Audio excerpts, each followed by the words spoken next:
આપણે જીપીએસસી દ્વારા લેવાયેલી એસીએફની પરીક્ષાનું સોલ્યુશન જોતા હતા. એમાં હિસ્ટ્રીનો જે પાર્ટ હતો એ પાર્ટ 1 અપલોડ કરેલો હતો, પાર્ટ 2 બાકી હતો. તો હિસ્ટ્રીના બાકીના પ્રશ્નો જે છે એ જોઈએ.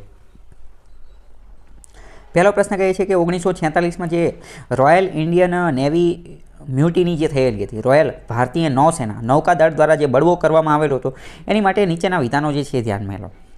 પહેલું એવું કહે છે કે રોયલ ભારતીય નૌસેનાના ભારતીય સૈનિકો માટે બહેતર ખોરાક તેમજ કામકાજની સ્થિતિની માંગ એ બળવાનું તાત્કાલિક કારણ હતું. પહેલું વિધાન બિલકુલ સાચું છે, કારણ કે આ જે રોયલ ઇન્ડિયન નેવી મ્યુટિની થઈ હતી એનું મેઇન કારણ એ હતું કે ભારતીય સૈનિકો હતા, ભારતીય નૌસેનાના જે સૈનિકો હતા ને એમને ખોરાક સારો નહોતો આપવામાં આવતો. ખોરાક જે છે એ ડિગ્રેડેડ ક્વોલિટીનો, એક ઇન્ફેરિયર એટલે કે હલકી કક્ષાનો ખોરાક આપવામાં આવતો હતો. આ ઉપરાંત એમની જે વર્કિંગ કન્ડિશન, એ લોકો જ્યાં કામ કરતા હતા ત્યાંનું આજુબાજુનું પર્યાવરણ જે છે એ પણ ગંદકીવાળું રાખવામાં આવતું હતું.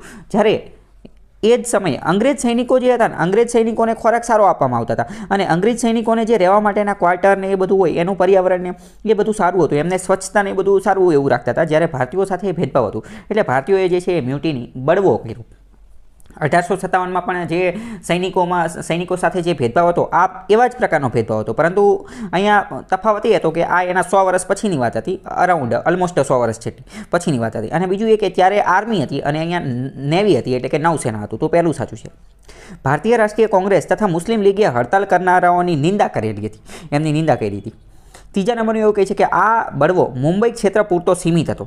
તો આ વાત ખોટી છે. આ બળવો કંઈ મુંબઈ ક્ષેત્ર પૂરતો સીમિત ન હતો. શરૂઆતમાં આ મુંબઈ પૂરતો સીમિત હતો, પરંતુ ધીમે ધીમે જે છે ને એ પછી આખા ભારતની અંદર ફેલાઈ ગયો હતો.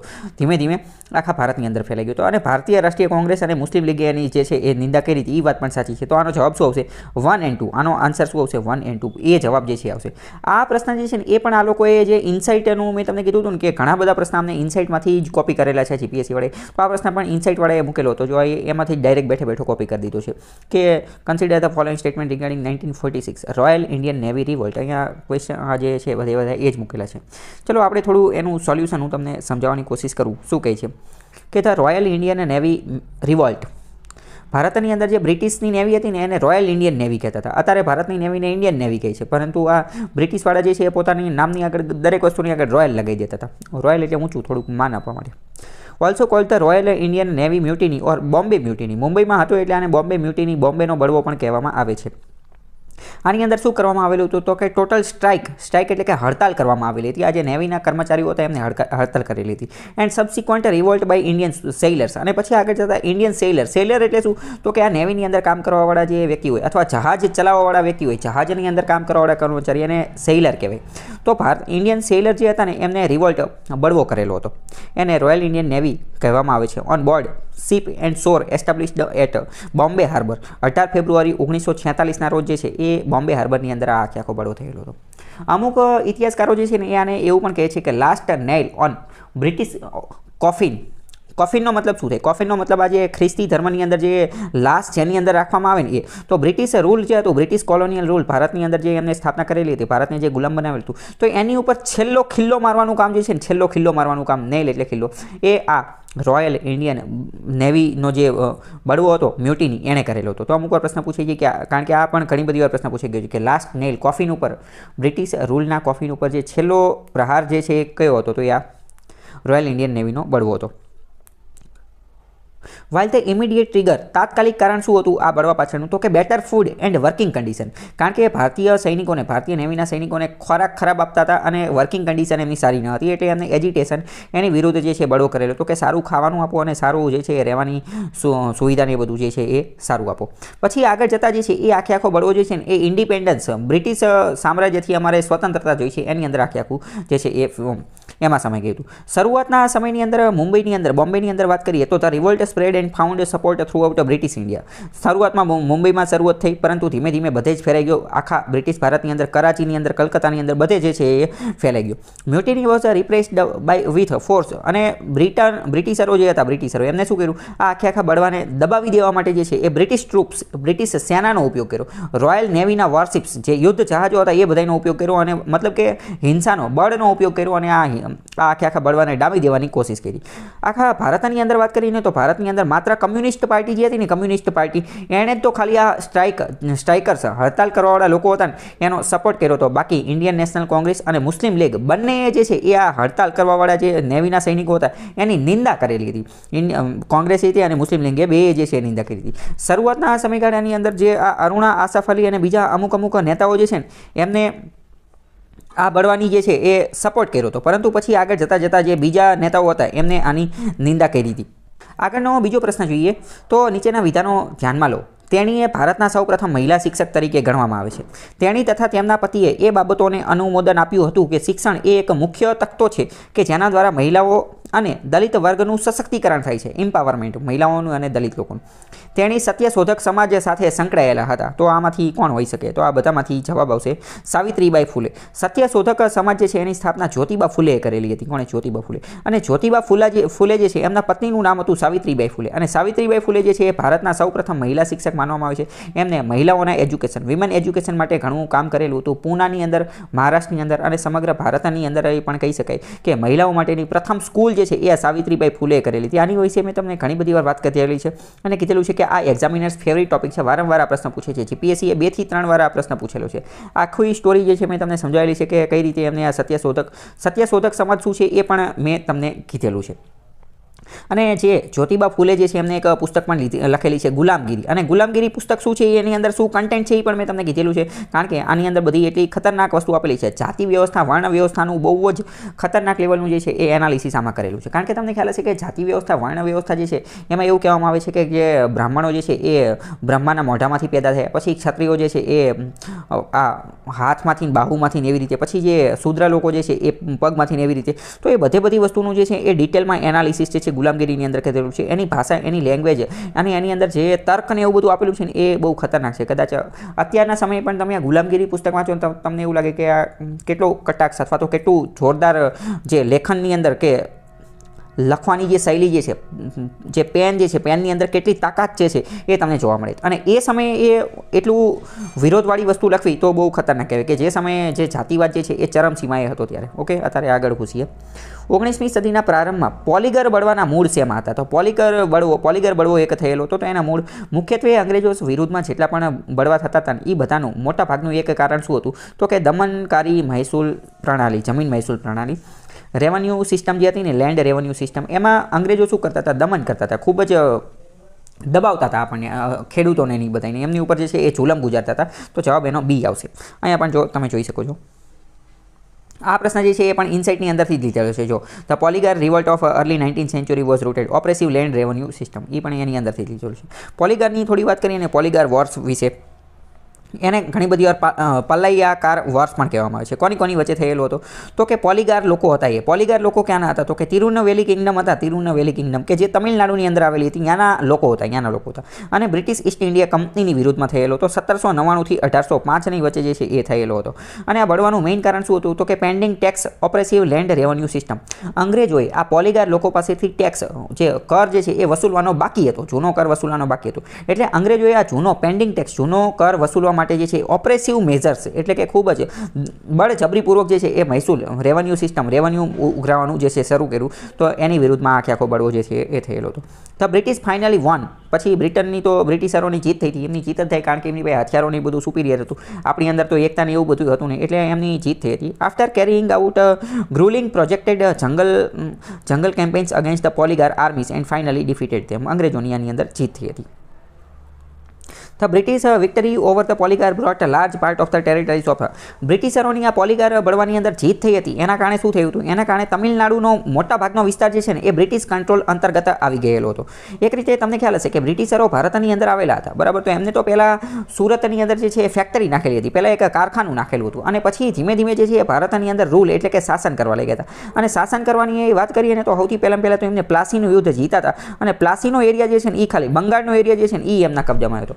પરંતુ પછી ધીમે ધીમે બંગાળ, બિહાર અને ઓડિશાની જે છે જમીનદારીને બધું મળી ગયું હતું. પછી ધીમે ધીમે એમને મૈસૂરને કબજે કર્યું હતું. ધીમે ધીમે એમને જે છે હૈદરાબાદને, પછી કર્ણાટકને, પછી પંજાબને, આ બધાને અલગ અલગ જે છે એને કબજે કર્યા હતા. આને એક રીતે કહેવાય કે બ્રિટિશરોએ ધીમે ધીમે સમગ્ર ભારતને જે રીતે ગુલામ બનાવ્યું હતું, તો એ સ્ટેપ બાય સ્ટેપ કર્યું હતું. કંઈ ડાયરેક્ટ આવીને એમ નહોતું કહી દીધું કે આખા ભારતને જે છે ગુલામ બનાવી નાખ્યું. તો એ પણ તમને એ બધા સ્ટેપ જે છે ખબર હોવી જોઈએ કે પહેલાં કોને ગુલામ બનાવ્યું, પછી કોને ગુલામ બનાવ્યું. તો એ બધા કે સમગ્ર ભારતને એવી રીતે પછી જે છે એમને કબજો કર્યો. તો એ સ્ટેપ તમને ખબર હોવી જોઈએ. પ્રશ્ન છે કે દેશી રાજ્યો સાથે નીચેના પૈકી કયા ગવર્નર જનરલે બિન હસ્તક્ષેપની નીતિ અપનાવેલી હતી? તો આ જવાબ આવશે આનો જ્હોન સોર. જ્હોન સોર જે છે ને, જ્હોન સોર, એને નોન ઇન્ટરફેરન્સની નીતિ અપનાવેલી હતી. નોન ઇન્ટરફેરન્સ અહીંયા એક મહત્વનો ટોપિક છે. જો પહેલાં તો હું તમને કીધું, આ જ્હોન સોર વિશે દર વખતે એક જ પ્રશ્ન પૂછાય છે. જ્હોન સોરનો એક જ પ્રશ્ન પૂછાય કે બિન હસ્તક્ષેપની નીતિ, અને ક્લાસ 3 લેવલની, SSC લેવલની અને એવી બધી પરીક્ષામાં, રેલવેમાં ની બધામાં આ પ્રશ્ન પૂછાતો હોય છે. તો આમાં તમારે ખાલી એક જ લીટી આમાં યાદ રાખવાની કે જ્હોન સોરે નોન ઇન્ટરફેરન્સ, આ બિન હસ્તક્ષેપની નીતિ અપનાવેલી હતી. બીજી વસ્તુ, આમાં આ આખો ટોપિક કયો છે? તો ગવર્નર જનરલ, મહત્વના ઇમ્પોર્ટન્ટ ગવર્નર જનરલ એન્ડ વાયસરોય, એ નામનો ટોપિક છે. તો મહત્વના ગવર્નર જનરલ અને વાયસરોય જે છે ને, એ બધાને તમારે જોઈ લેવાના. એમાં પણ તમે ખાસ કરીને વાત કરો તો ડેલહાઉસી, પછી બેન્ટિંગ, આ બે જે છે ને એ અત્યંત મહત્વના ગવર્નર જનરલ છે. આની ઉપરથી તો વારંવાર પ્રશ્ન પૂછાતા હોય છે. ડેલહાઉસી તો એટલો ખતરનાક છે કે એમાં તો મેન્સમાં પ્રશ્ન પૂછાઈ ગયો, મેન્સમાં 20 માર્કનો પ્રશ્ન પૂછાઈ ગયો. તો મતલબ કે અમુક મહત્વના જે ગવર્નર જનરલ અને વાયસરોય જે છે એ તમારે કરી નાખવાનો. એનો વિડીયો ઓલરેડી મેં આ યુટ્યુબ ચેનલની અંદર જ મૂકેલો છે. અલગ અલગ પ્લેલિસ્ટની અંદર જે છે એ તમને મળી જશે. અને અમુક જે છે એ GPSC UPSCના ફેવરિટ છે. તો એ પણ મેં તમને કીધા, જેમ કે આ ડેલહાઉસી ને, બેન્ટિંગ ને, એ બધા. આગળ બીજો પ્રશ્ન શું કહે છે કે 1939ની અંદર કોંગ્રેસના મંત્રીમંડળે રાજીનામું આપ્યું હતું. એ શું લેવા આપ્યું હતું? શા માટે રાજીનામું આપ્યું હતું? તો કે કોંગ્રેસ શાસિત પ્રાંતોને કેન્દ્ર દ્વારા ખૂબ ઓછી આર્થિક સહાય આપવામાં આવતી હતી. પ્રાંતિક ગવર્નર અને વાયસરોય દ્વારા વીટો પાવરનો વધુ પડતો ઉપયોગ થતો હતો અને કોંગ્રેસે શાસિત પ્રાંતોમાં કટોકટીની ઘોષણા.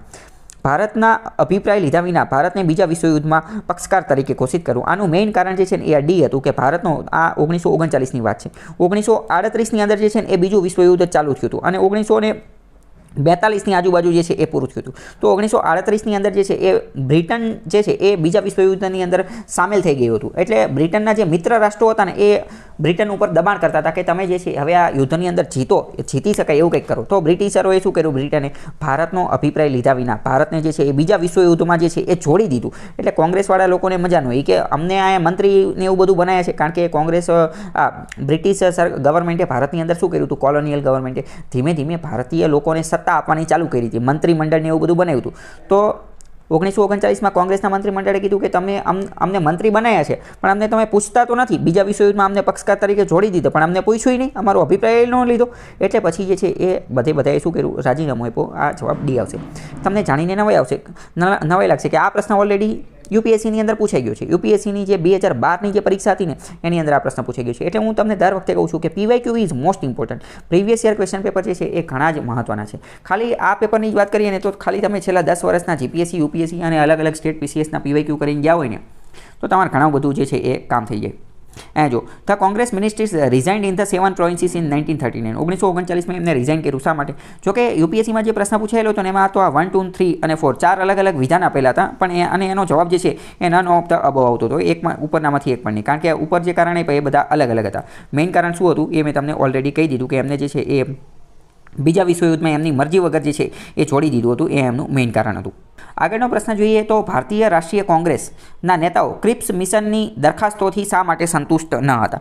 તો આનો હું તમને ડાયરેક્ટ જવાબ કહી દઉં. આ મોટે ભાગે જો 1940 પછી જે છે ને 1940 પછી અંગ્રેજો ભારતને રાજી રાખવા માટેની કોશિશ કરતા હતા. કેમ રાજી રાખવાની કોશિશ કરતા હતા? કારણ કે આપણે અત્યારે જોયું કે 1939ની અંદર જે છે એ અંગ્રેજોએ ભારતને પૂછ્યા વગર જે છે એ ભારતને બીજા વિશ્વયુદ્ધમાં છોડી દીધું હતું. તો આના પરિણામ સ્વરૂપે શું થયું? આના પરિણામ સ્વરૂપે કોંગ્રેસના બધા લોકોએ રાજીનામું આપી દીધું. એટલે હવે અંગ્રેજો જે છે ને, બ્રિટિશરો, એ ભારતને રાજી રાખવા માટે કંઈક કરવા માંગતા હતા. એટલે રાજી રાખવા માટે કંઈક કામ કરવા માંગતા હતા. અને આ ઉપરાંત બીજી વાત કરીએ તો જે સાયમન કમિશન આવેલું હતું, તો સાયમન કમિશન એક રીતે ભારત માટે બંધારણ લઈને આવેલું હતું. પરંતુ ગાંધીજી અને ભારતના બધા નેતાઓએ જે છે એ આ સાયમન કમિશનનો વિરોધ કર્યો કે આમાં તો એક પણ ભારતીય છે નહીં. તો ત્યારે અંગ્રેજોએ એમ કીધું કે સાયમન કમિશન તમારા માટે બંધારણ લઈને આવ્યું છે અને આમાં એક પણ ભારતીય નથી. કેમ? કારણ કે ભારતીય લોકો જે છે એ બંધારણ બનાવી શકે એટલા સક્ષમ જ નથી. ભારતમાં બધા અભણ લોકો છે. એટલે પછી ભારતના લોકોનો મગજ છટકી ગયો અને એ કે તમે અમને એમ કહો અમે બંધારણ ન બનાવી શકીએ. એટલે આ મોતીલાલ નહેરુએ નહેરુ રિપોર્ટને એ બધું બનાવ્યું અને અલગ અલગ રિપોર્ટ જે છે બનાવવા લાગ્યા. એટલે આ સમયગાળો હતો 1939 પછીનો અને આમે તે પછી અંગ્રેજોએ ભારતનો સાથ જોતો હતો. એટલે 1939 પછી અંગ્રેજોએ ઘણા બધા કમિશન મૂક્યા. ક્રિપ્સ મિશન મોકલ્યું, પછી કેબિનેટ મિશન મોકલ્યું, અલગ અલગ ઘણા ઓગસ્ટ ઓફર મોકલી, પછી સિમલા કરાર ને એવું બધું મોકલ્યું. તો 1939 પછી ઘણા બધા રિપોર્ટ મોકલેલા હતા. આ બધા રિપોર્ટ જે છે ને એનો મેઇન ઉદ્દેશ્ય શું હતો? એનો મેઇન ઉદ્દેશ્ય એ હતો કે ભારત માટે બંધારણ બનાવવું, ભારતની અંદર જે કોંગ્રેસ છે ને એમને પોતાના પક્ષની અંદર લેવા અને ભારત માટે ટૂંકમાં બંધારણ બનાવવું. અને જેટલા પણ આ મિશન આવેલા હતા, ક્રિપ્સ મિશન ને કેબિનેટ મિશન ને ફલાણું ઢીકણું, જેટલા પણ એમાંના મોટા ભાગના મિશન જે હતા ને, મોટા ભાગના મિશન એમાં એક જ વસ્તુ હતી. શું હતું? કે એ બધા ભારતને ડોમિનિયન સ્ટેટસ આપતા હતા. ડોમિનિયન સ્ટેટસ એટલે શું? એ મેં બંધારણનો જે લેક્ચર જે છે એમાં પહેલો જ લેક્ચર આમુખવાળું એ તમે એ જોઈ લેજો એટલે તમને ખબર પડી જાય. તો એ બધા જે છે ડોમિનિયન સ્ટેટસની વાત કરતા. તો કોઈએ સંપૂર્ણ કમ્પ્લીટ ફ્રીડમની વાત નથી કરેલી અને એના કારણે આઈએનસી કોંગ્રેસે દરેક વખતે જે છે એનો વિરોધ કરેલો હતો. તો મેં તમને એક કીવર્ડ આપી દીધો કે મોટા ભાગનાની અંદર જવાબ જે આ જ આપતા હોય છે કે એ બધા શું ડોમિનિયન સ્ટેટસ આપતા હતા, સંપૂર્ણ સ્વતંત્રતા નહોતા આપતા. આગળનો બીજો ક્વેશ્ચન જોઈએ કે નીચેના પૈકી કયા 3 ઐતિહાસિક આયોગ દ્વારા ભારતના રાજ્યોનું પુનર્ગઠન એટલે કે સ્ટેટ રીઓર્ગેનાઇઝેશન ભારતના રાજ્યોનું જે છે એ પુનર્ગઠન સાથે સંબંધિત છે? તો જેવીપી સમિતિનું નામ છે જવાહરલાલ નહેરુ, વી એટલે વલ્લભભાઈ પટેલ અને પી એટલે પટ્ટાભાઈ સીતારામન. ફઝલ અલી આયોગ, ધાર કમિટી અને ધાર કમિટી. તો આ પહેલી ત્રણે જે છે ને એ રાજ્યના પુનર્ગઠન આયોગ સાથે સંબંધિત છે. આનો 1, 2, 3 જવાબ આવશે. બંધારણવાળું જે સિરીઝ જે છે એની અંદર મેં આ બધી વસ્તુ ડિટેલમાં સમજાવેલી છે. ફઝલ અલી આયોગ શું છે, ધાર આયોગ શું છે, જેવીપી સમિતિ શું છે.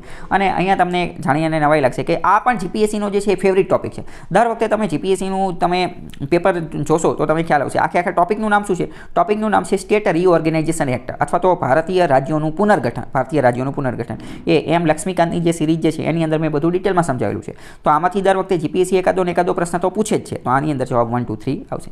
પ્રશ્ન છે સૌરાષ્ટ્રમાં રુદ્રદામનનો શિલાલેખ ઈસવીસન 150ના સમયનો છે. ઈસવીસન 150ના સમય. તો એ કઈ જગ્યાએ છે? સૌરાષ્ટ્રમાં રુદ્રદામનનો જે શિલાલેખ આવેલો છે એ જૂનાગઢની અંદર આવેલો છે. આમાં તમે હવે થોડીક વિચારો. વિદિશા સૌરાષ્ટ્રમાં આવ્યું નથી. આ બીજા એક એવો સૌરાષ્ટ્રમાં આવ્યા જ નથી. સૌરાષ્ટ્રમાં ખાલી જૂનાગઢ એક જ આવ્યું છે. તો જવાબ આ જૂનાગઢ આવશે. જૂનાગઢની અંદર તમને ખ્યાલ હશે કે અશોકનો પણ શિલાલેખ છે. 2-3 લોકોનો એક સાથે શિલાલેખ છે. અને રુદ્રદામનનો શિલાલેખ આ એટલા માટે પણ મહત્વનો છે કારણ કે આ ભારતનો એકમાત્ર સૌથી જૂનો એવો શિલાલેખ, એકમાત્ર નહીં હવે માય મિસ્ટેક, પરંતુ સૌથી જૂનો એવો શિલાલેખ છે કે જે સંસ્કૃતની અંદર લખેલો છે. એટલે એ એનું સિગ્નિફિકન્સ છે. મેઇન્સમાં પણ આમાંથી પ્રશ્ન પૂછાતા હોય છે કે જૂનાગઢની અંદર આવેલા દરેક લોકોના શિલાલેખ વિશે ટૂંક નોંધ લખો. આગળનો બીજો પ્રશ્ન શું છે કે મહત્વના વૈદિક દેવતાઓ ઇન્દ્ર અને અગ્નિ છે. ઇન્દ્ર અને બીજું કોણ છે? તો ઇન્દ્ર, વરુણ અને અગ્નિ છે. મહત્વના જે વૈદિક દેવતાઓ જે છે એની ઉપર વારંવાર પ્રશ્ન જે છે એ પૂછાતો હોય છે. તો અહીંયા તમે જોઈ શકો છો વૈદિક ગોડ કોણ હતા વૈદિક? તો કે ઇન્દ્ર, અગ્નિ, વરુણ અને વાયુ. આ 4 જે છે એ મેઇન હતા. ઇન્દ્ર, અગ્નિ, વરુણ અને વાયુ. બીજો પ્રશ્ન શું છે? તૃતીય બૌદ્ધ પરિષદ કઈ જગ્યાએ યોજાઈ હતી? તો ત્રીજા નંબરની બૌદ્ધ પરિષદ જે છે એ પાટલીપુત્રની અંદર યોજાઈ હતી. 4 બૌદ્ધ પરિષદ જે છે એ યોજાઈ હતી. એ તમને થોડો ઘણો આઈડિયા જે છે હોવો જોઈએ. તમે જોઈ શકો છો 4 બૌદ્ધ પરિષદ. પહેલી જે છે એ ક્યાં હતી? રાજગૃહની અંદર. બીજી જે છે વૈશાલીની અંદર. ત્રીજી જે છે પાટલીપુત્રની અંદર. અને ચોથી જે છે એ કુંડલવન કાશ્મીરની અંદર. પહેલાનું કોણ હતું? તો કે અજાતશત્રુ. બીજો જે છે એ કાલાશોકે આયોજન કર્યું હતું. ત્રીજાનું અશોકે આયોજન કર્યું હતું. અને ચોથાનું જે છે એ કનિષ્કે આયોજન કર્યું હતું. અને બધાના ચેરમેન કોણ હતા? અધ્યક્ષ કોણ હતા? તો પ્રથમનો મહાકશ્યપ હતો, બીજાનો જે છે એ સબાકમી હતો, ત્રીજાનો મોગલીપુત્ર હતો અને ચોથાનો વસુમિત્ર હતો. અને અહીંયા 4-4નું વર્ષ જે છે એ પણ લખેલું છે. આગળનો ક્વેશ્ચન જોઈએ તો શું વાત કરે છે કે ખાલી જગ્યાએ એ ચોલ શાસક હતો. ચોલ શાસક છે આ કરિકાલ જે છે એ ચોલ શાસક હતો. હવે હર્ષવર્ધન તો એ તો કંઈ ચોલ શાસક હતો નહીં, એ તો વર્ધન વંશનો શાસક હતો. અને આ જે કરિકાલ છે એ જ વ્યક્તિ છે કે જેણે મોટાભાગનું સિલોન જે છે, મોટાભાગનું શ્રીલંકા, આજનું શ્રીલંકા એ સમય સિલોન તરીકે ઓળખાતું હતું, મોટાભાગનું સિલોન જે છે એ જીતી લીધું હતું. આ મેં તમને એટલા માટે કીધું કારણ કે એ વિધાનવાળા વાક્યમાં વારંવાર પૂછાતું હોય છે. આગળ વાત કરીએ કે ઇક્ષ્વાકુ વંશની મેઇન બેઠક કઈ હતી? તો ઇક્ષ્વાકુ વંશની મેઇન બેઠક જે છે એ આ નાગાર્જુન કોંડા હતી. નાગાર્જુન કોંડા જે છે એ હતી. અને 1729 બાદ રાજા માર્તાંડ વર્માના શાસન હેઠળ ખાલી જગ્યા રાજ્યએ અગત્યનું સ્થાન જે છે એ પ્રાપ્ત કર્યું હતું. તો એનો જવાબ આવશે ત્રાવણકોરની અંદર. આ રાજા માર્તાંડ વર્મા જે છે એ ત્રાવણકોરના રાજા હતા. ત્રાવણકોર જે છે અત્યારના કેરળની આજુબાજુ આવેલા છે. અને રાજા માર્તાંડ વર્માએ ત્રાવણકોરની અંદર એક અત્યંત મહત્વનું મંદિર બનાવેલું હતું. એ મંદિરનું નામ છે પદ્મનાભ સ્વામી મંદિર. પદ્મનાભ સ્વામી મંદિર મહત્વનું શા માટે છે? કારણ કે એની અંદરથી ઘણું બધું સોનું નીકળેલું છે. તમને ખ્યાલ હશે કે વચ્ચે 2-3 વર્ષ પહેલાં ન્યૂઝ આવેલી હતી કે અહીંથી સોનું, દુનિયાભરનું સોનું નીકળ્યું. વિશ્વની અંદર કદાચ સૌથી વધુ મંદિરમાંથી નીકળવાવાળું સોનું હશે. અને ઘણા બધા જેમ જેમ દરવાજા ખોલતા જતા હતા એમ સોનું જે છે એ નીકળતું જતું હતું. અને એમાંનો એક દરવાજો જે છે એ ખોલ્યો નથી, એટલે સુપ્રીમ કોર્ટે એની ઉપર સ્ટે લગાવી દીધો. અને અમુક એમ કહે છે કે જો આ દરવાજો ખોલશો તો એની ઉપર શ્રાપ લાગેલો છે ને એવું બધું કહે છે કે ભાઈ આનો દરવાજો ખોલશો તો વિનાશ થઈ જશે ને એવું બધું. આપણને તો બહુ જાજી ખબર નથી, પણ એ મંદિર કોનું છે એ પણ તમને ખબર હોય. જો પદ્મનાભ સ્વામી મંદિર એ વિષ્ણુનું મંદિર છે, અને વિષ્ણુની એમાં જે છે ને એ સુતેલા વિષ્ણુની મૂર્તિ છે. સુતેલા વિષ્ણુ એને શું કહેવામાં આવે તો કે CS સૈયાની અંદર, એટલે સુતેલા વિષ્ણુ જે છે એ છે. અને સુતેલા બાકી અહીંયા આગળ આપણે જે જોયું હતું ને કે મહત્વના વૈદિક દેવતાઓ હતા, તો આ વૈદિક દેવતા આપણે જોયા હતા બરાબર. તો એમાં તો જવાબ વરુણ આવશે, પરંતુ સાથે સાથે અહીંયા તારાનું પણ નામ યાદ રાખી લો. તારા કોણ છે તો એ હું તમને કીધું. તારા જે છે ને એ મહત્વના બૌદ્ધ દેવી હતા, બૌદ્ધિસ્ટ આ લેડીઝ હતા અને બુદ્ધ દેવતા હતા. લેડીઝની અંદર બુદ્ધ દેવતા હતા. અને આજે મૈત્રેયી જે છે ને મૈત્રેયી એ પણ બૌદ્ધ દેવતા હતા. મૈત્રેયી જે છે એ પણ બૌદ્ધ દેવતા હતા. તો બીજી વાર પ્રશ્ન પૂછે છે કે નીચેનામાંથી કયા બૌદ્ધ દેવતા હતા, તો મૈત્રેયી અને તારા. અહીં હિસ્ટ્રીના તમામ પ્રશ્નો જે છે એ પૂરા થાય છે હવે. અને પેપર 1 જે છે એ પણ ઓલમોસ્ટ પૂરું થઈ ગયું છે. પેપર 1માં હવે ખાલી મેથ્સ અને રિઝનિંગ જે છે એ બાકી રહ્યું છે. બાકી વાત કરીએ તો હવે પેપર 2નું સોલ્યુશન જે છે એ પણ હું થોડા દિવસની અંદર મૂકી દઈશ, તો એ પણ તમે જોઈ લેજો. બાકી આની અંદર તમને કંઈ ભૂલચૂક લાગતી હોય તો કમેન્ટ કરી શકો છો. બાકી તમારો કંઈ સુઝાવ હોય તો પણ કમેન્ટ કરી શકો છો.